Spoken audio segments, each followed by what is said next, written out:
The state's warning to everyone watching: protect yourself from mosquitoes.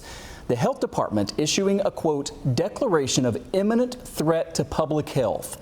This after a person from Ulster County died after getting a case of Eastern equine encephalitis, or EEE. It was the first case in a human in this state since 2015. A short time ago, I talked about this with the man who heads up communicable disease control for the state health department.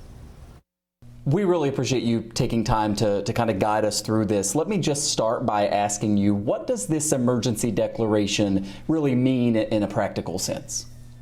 So the emergency declaration, at least for the general public, basically it adds weight to the concern that we're trying to get out there with regards to protecting yourselves against getting bitten by mosquitoes because of the threat posed by Eastern equine encephalitis, and to a lesser extent by things like West Nile virus as well. Now we've seen a human case and a death in another part of the state.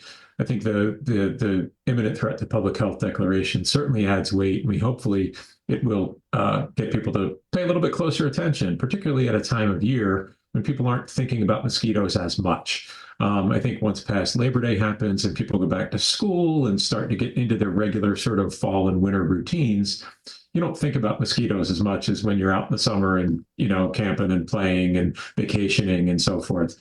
But now actually is the time of year when these mosquitoes are more likely to be infected. You may see fewer mosquitoes because it's actually getting colder and they're starting to, go into their overwintering phases, but the mosquitoes that are out there now are more likely to be infected because they've had the entire summer to pick up things like Eastern equine or West Nile. So while there may be fewer mosquitoes, they're actually more likely to be infected right now, which, again, we just want to get that reminder out. And I think the imminent threat to public health really helps us with the reminder, and it helps people to take it, hopefully, a little bit more seriously, because it is serious. Beyond getting the message out, what is the state doing to try to address this? So throughout the season, the state basically works to try and identify where Eastern equine encephalitis may be. We work with county health departments who collect mosquitoes. Not all do. It's a very resource intensive, but those that do, and we particularly target it in areas where Eastern equine has a real historical foothold. We collect mosquitoes, we send them off. The state health department lab will test those. Wadsworth will test them and determine whether or not they're infected with West Nile or with Eastern equine encephalitis or a number of other mosquito-borne viruses. The other thing that we do is we work with the State Department of Ag and Markets and large animal vets throughout the state that when a horse dies, with sort of under suspicious circumstances, we'll test those. And both mosquitoes and horses are sort of sentinels. There are ways to sort of let us know that Eastern may be in a particular area. And then the other thing, like you said, is working now with repellents. Again, there are a number of people who are going to be using campgrounds. While the summer is over, there still will be weekend camping. They'll be camping probably through Columbus Day, and there'll be the hardcore people who will camp later than that. But again, those people have kind of an extra level of risk just being out all night and spending time in those particular campgrounds. And we want to work with parks and work with environmental conservation to ensure that those people, if they don't know about it in advance, we tell them when they get there so that they'll have that ability to learn and ability to have repellent available to them so that they can protect themselves. How concerned are you about the possibility of more deaths like unfortunately we saw in New York?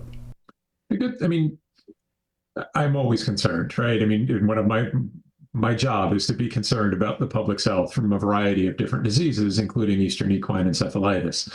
EEE is a very rare illness. We've only had 12 cases since our first one in 1971, but 8 of those 12 have died. So whenever we wind up seeing a case of Eastern equine encephalitis, be it in a person or when we see it in horses, we in public health are always concerned and try to get that message out because it is something preventable. It's preventable if you prevent yourself from getting bitten by mosquitoes.